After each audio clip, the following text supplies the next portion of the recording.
यार ये बड़ा रोमांटिक है गुर्बत का सीन।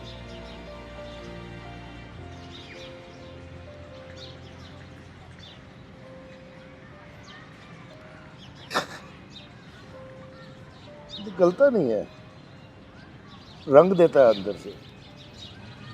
जिसने करके खाई हो ना, कमा के खाई हो, उसको पता होता है।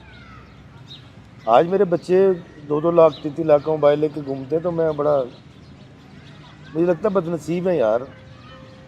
उनको पता ही नहीं इसका क्या रोमांस होता था। जब हम एक जूता लेना होता था, 500 रुपये नहीं जोड़ रहे यार, और अम्मी से भी झूठ बोल रहे हैं, और मतलब झूठ बोल के वो सारे पैसे इकट्ठे करने, फिर जब खरीद लेना फिर दिखाना।